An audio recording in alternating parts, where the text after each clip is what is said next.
Imagine this. You wake one ordinary morning and discover that the weight you carried for years is strangely absent. Nothing dramatic has happened outside of you. The world has not apologized. The people who misunderstood you have not returned with remorse. The opportunities that slipped away have not suddenly reappeared. Yet something is unmistakably different. The noise that once lived inside your chest has become quiet. The desperate need to explain yourself has dissolved. And for the first time in a very long time, silence no longer feels like abandonment. It feels like home. Most people would mistake this moment for recovery. Carl Jung would have called it something far more profound. It is not merely the end of suffering. It is evidence that the soul has crossed a threshold impossible to reach without first walking through darkness. The greatest transformations are never announced with celebration. They arrive disguised as exhaustion, loneliness, and unbearable uncertainty. They ask one impossible question. Who are you when everything you relied upon has been stripped away? There exists a hidden law within the psyche that few ever recognize. Before the authentic self can emerge, the false self must lose its power. The masks built to gain love must crack. The identities created to survive childhood wounds must collapse. The endless performance designed to earn acceptance must become too painful to continue. This is why the soul's most painful test rarely looks spiritual. It looks like failure. It looks like rejection. It looks like betrayal. It looks like losing people you believed would stay forever. The unconscious does not destroy you because it is cruel. It dismantles illusions because truth cannot breathe beneath layers of fear. Some women spend decades believing their value depends on how needed they are. They become caretakers who abandon themselves. They become peacemakers who silence their own voices. They become perfectionists who secretly believe that flawless behavior can finally earn unconditional love. Yet beneath every sacrifice hides an invisible child asking the same desperate question. Am I finally enough? Jung understood that this question does not disappear through achievement.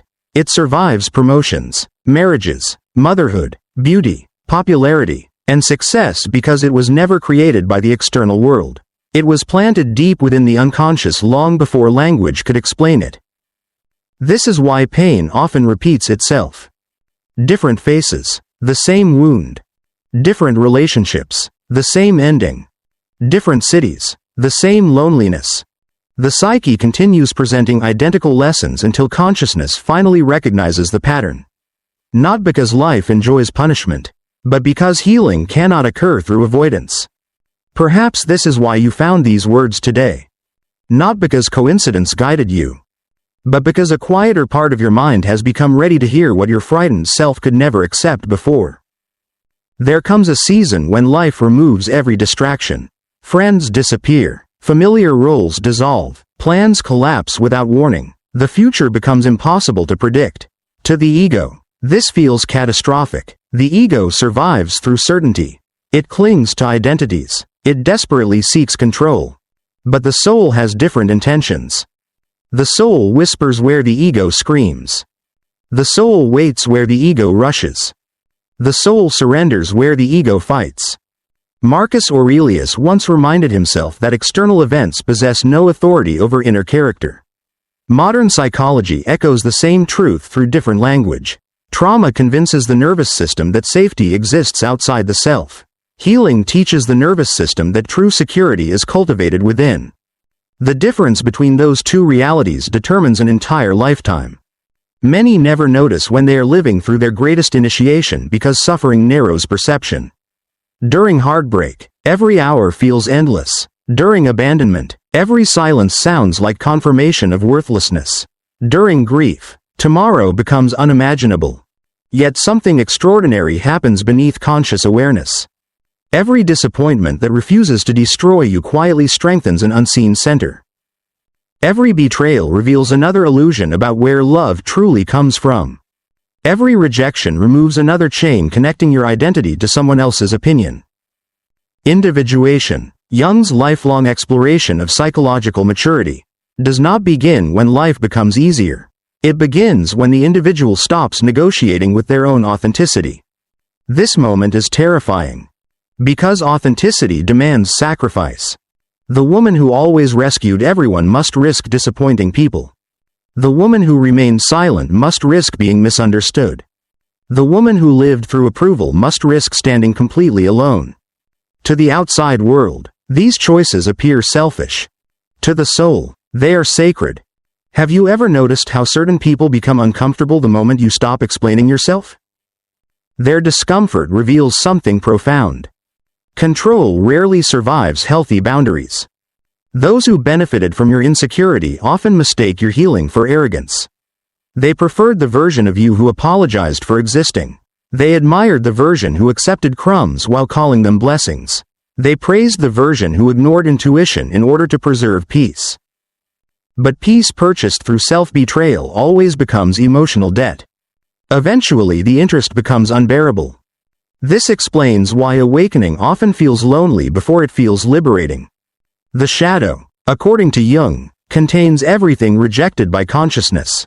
Anger buried beneath kindness, confidence hidden beneath modesty, strength disguised as softness, boundaries mistaken for cruelty.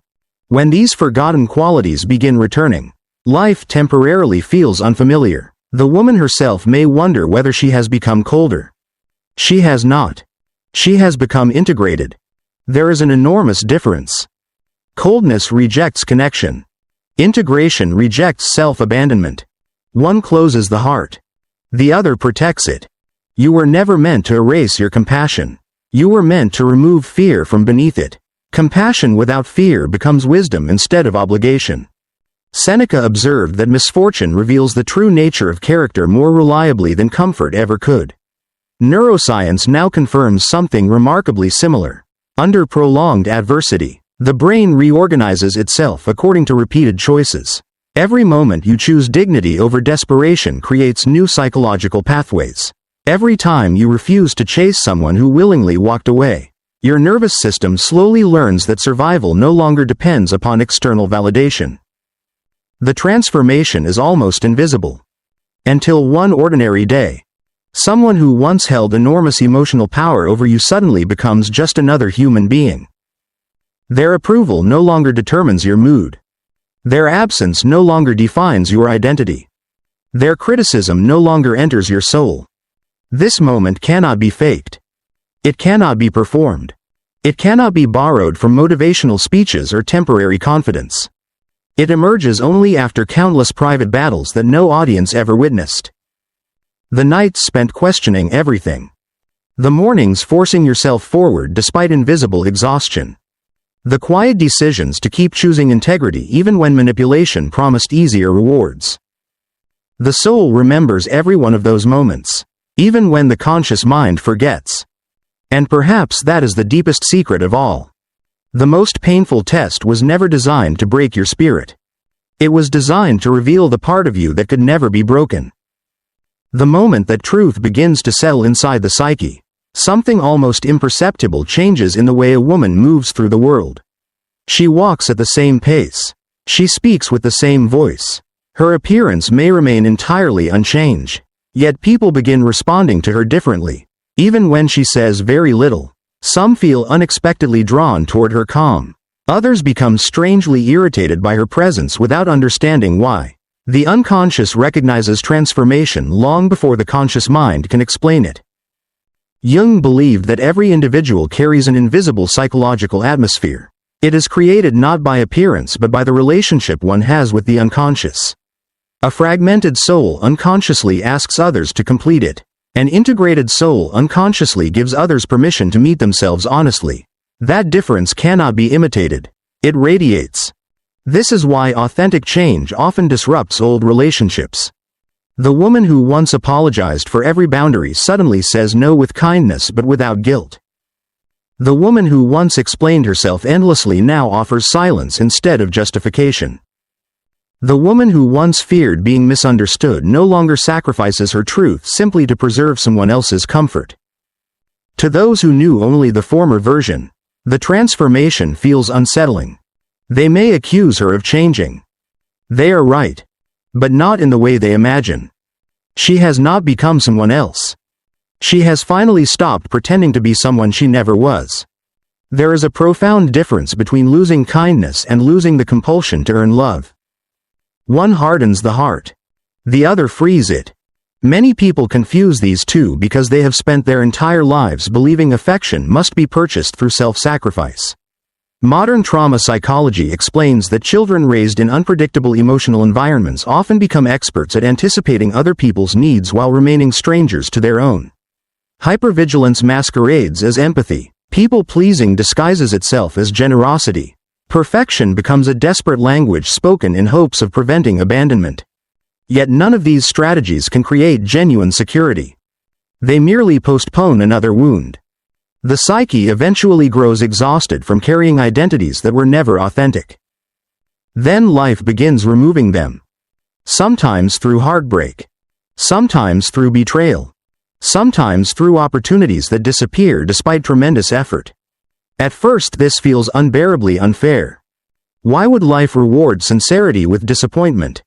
Why would integrity encounter resistance while manipulation appears successful? The ego measures life through immediate outcomes. The soul measures life through inner evolution. Marcus Aurelius repeatedly reminded himself that no external victory could compensate for the loss of inner character. The modern world rarely teaches this lesson. It celebrates speed over depth, attention over wisdom, performance over authenticity. Yet beneath every trend remains an ancient reality. Whatever is built upon fear eventually demands endless maintenance. A false identity is exhausting because it must constantly defend itself. The authentic self simply exists. Have you noticed how some individuals cannot tolerate your peace? When you no longer react to provocation, they provoke harder. When you stop chasing explanations, they create more confusion. When you refuse emotional games, they invent new ones. This behavior rarely has anything to do with you.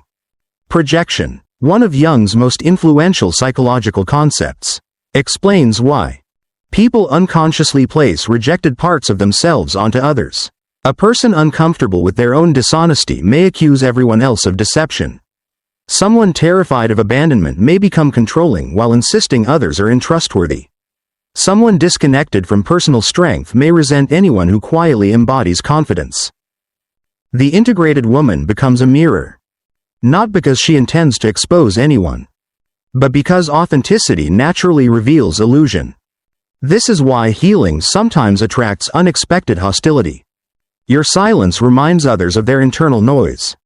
Your boundaries reveal where they have abandoned themselves. Your peace exposes conflicts they continue avoiding. None of this makes you responsible for their discomfort. One of the most painful discoveries on the path toward individuation is realizing that not everyone celebrates your freedom. Some relationships depended entirely upon your insecurity. Some friendships required your constant emotional labor. Some romances survived only because you remained smaller than your potential. When your soul expands, those structures cannot remain unchanged.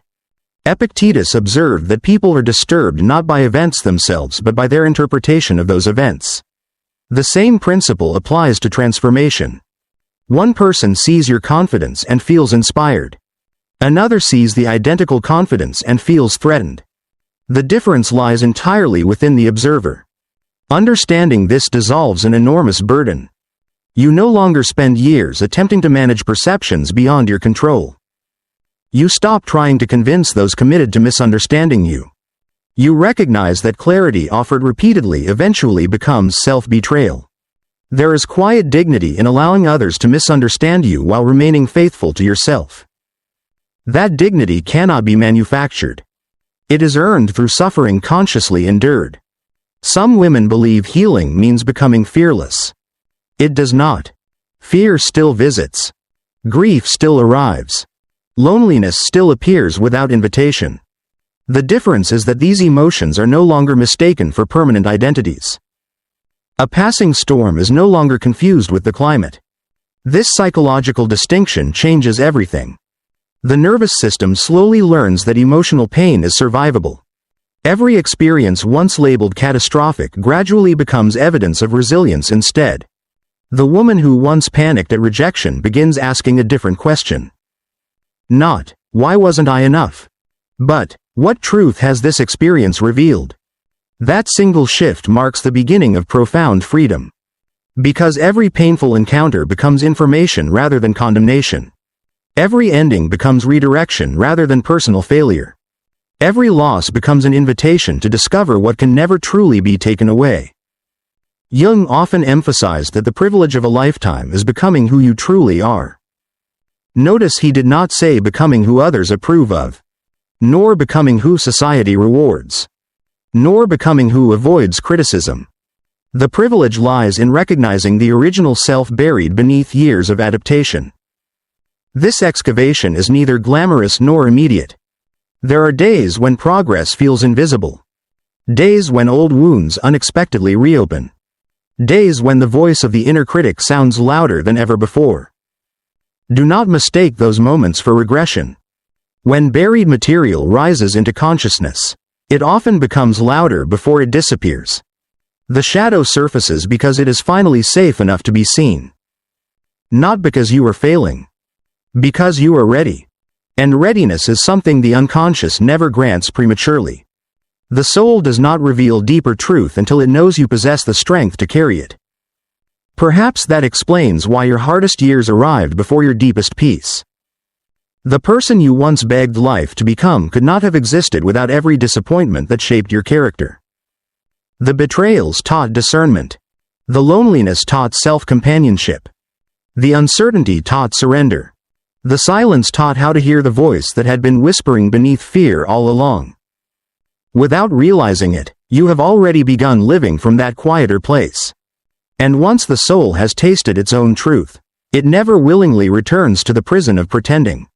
There comes a point in every genuine psychological awakening when the greatest battle is no longer against the people who wounded you.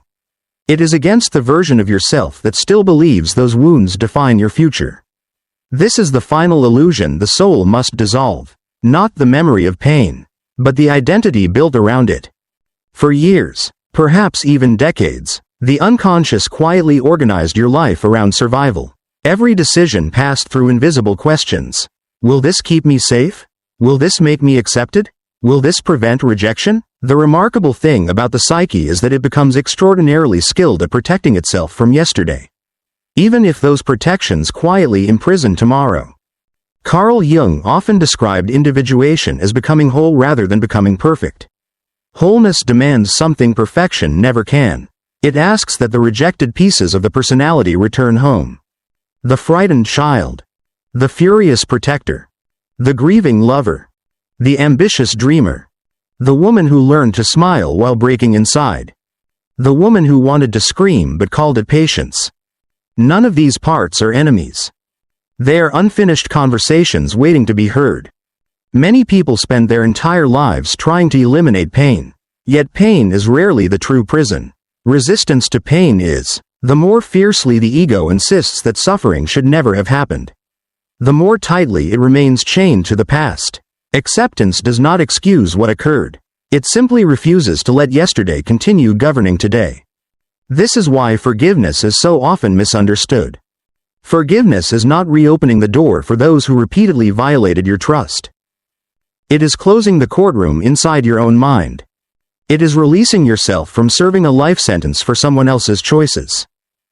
Some individuals will never understand this because they mistake peace for weakness.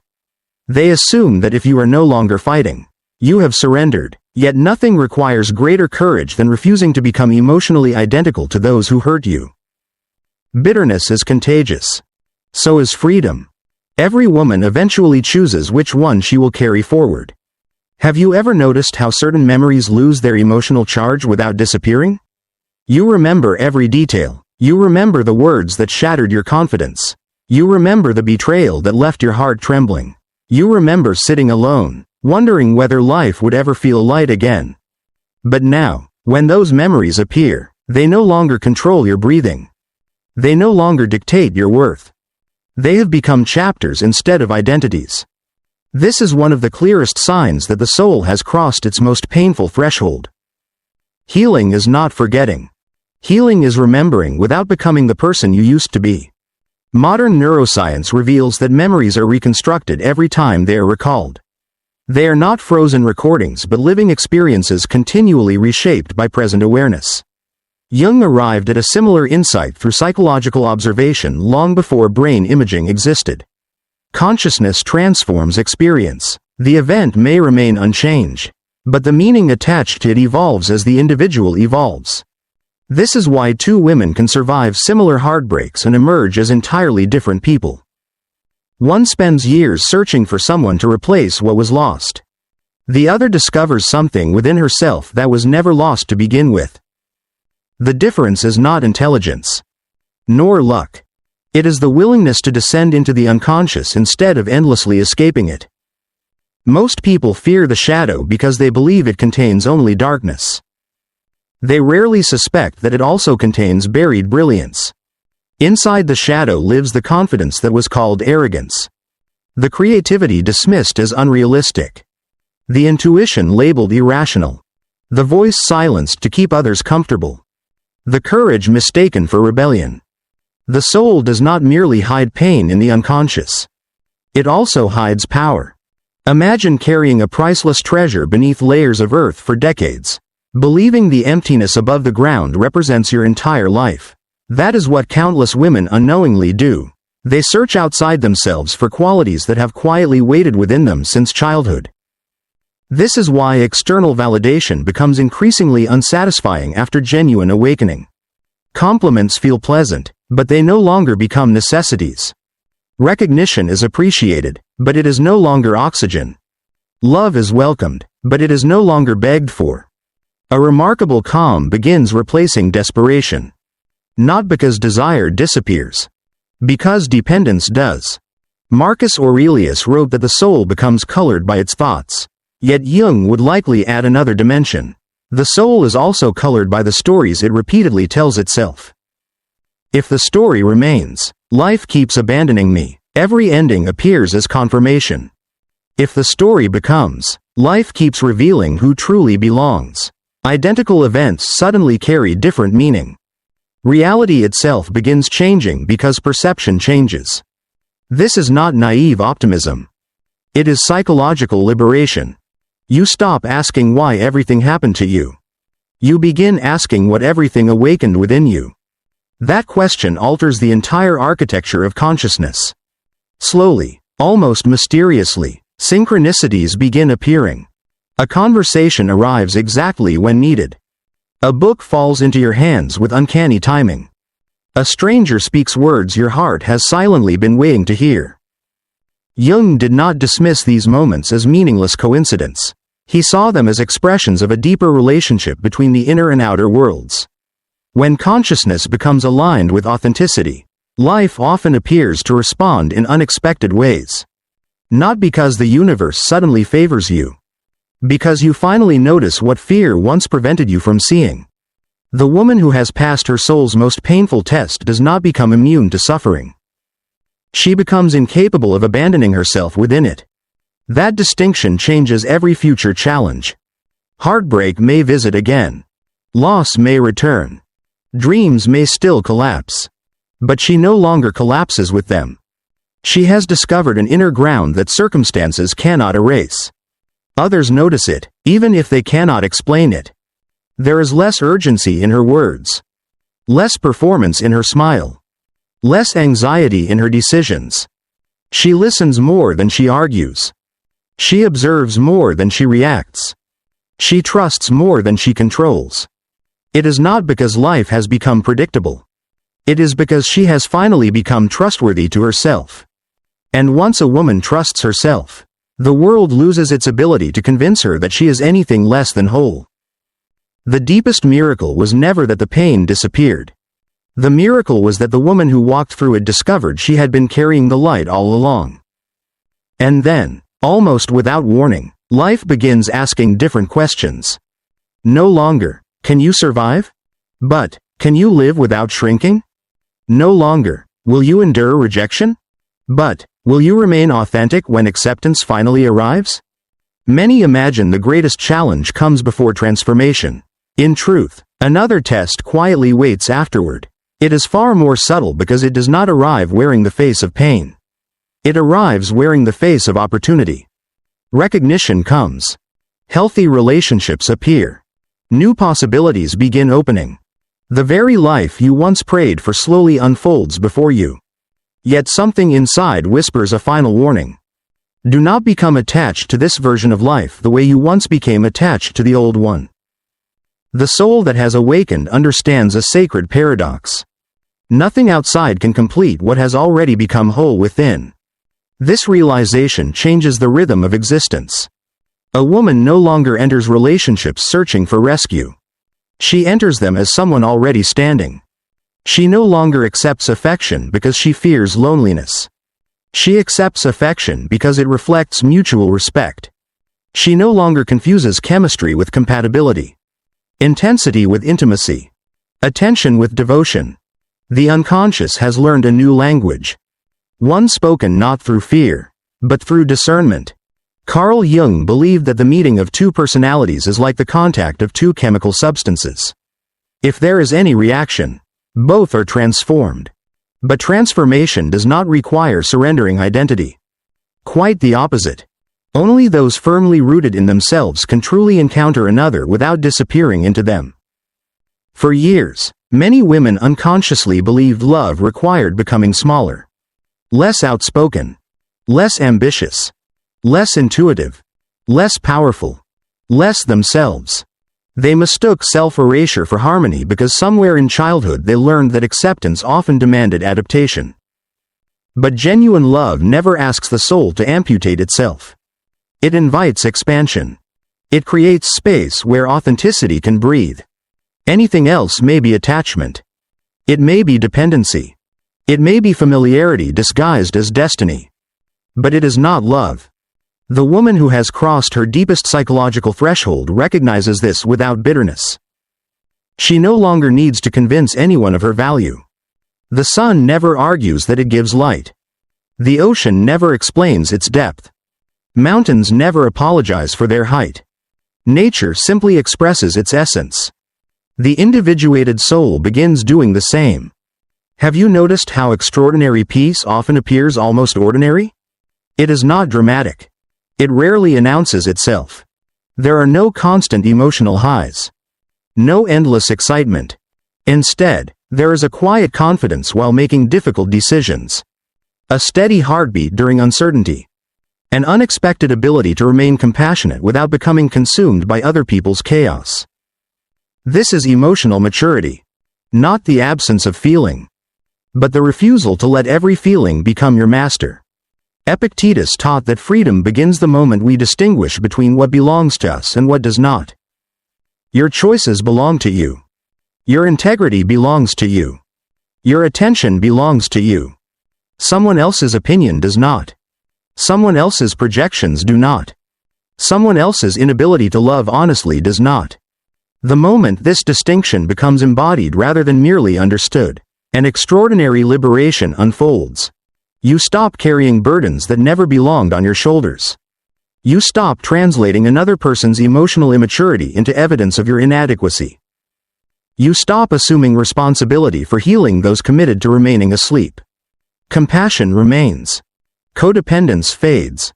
There is wisdom in recognizing that every soul has its own timing. Some awaken through love. Others awaken through loss. Others may spend an entire lifetime protecting themselves from the very truth capable of setting them free. That is their journey, not yours. One of the greatest misconceptions surrounding strength is the belief that powerful women become emotionally distant. The opposite is often true.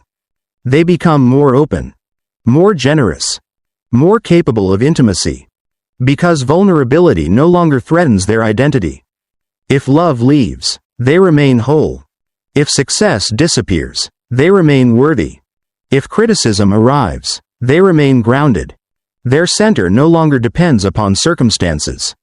Marcus Aurelius reminded himself that the quality of life depends upon the quality of thought.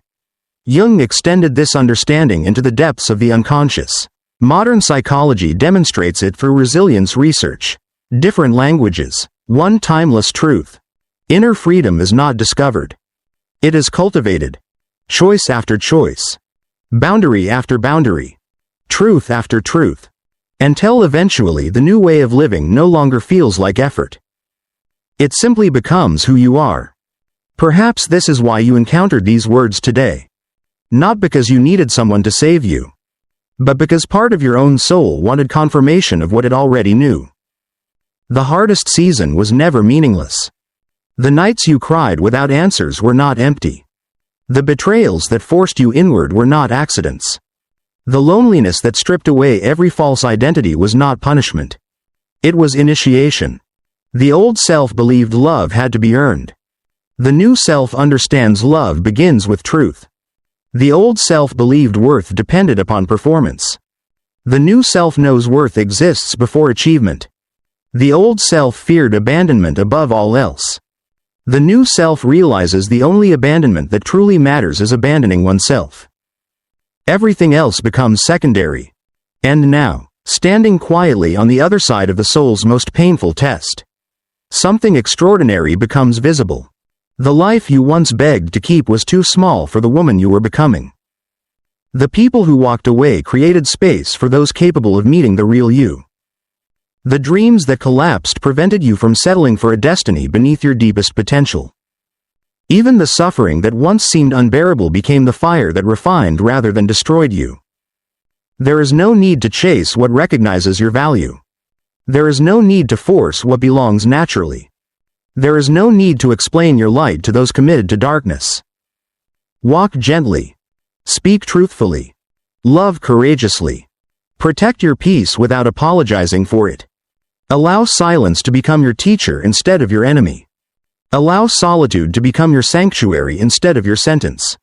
Allow your shadow to become your ally instead of your prison.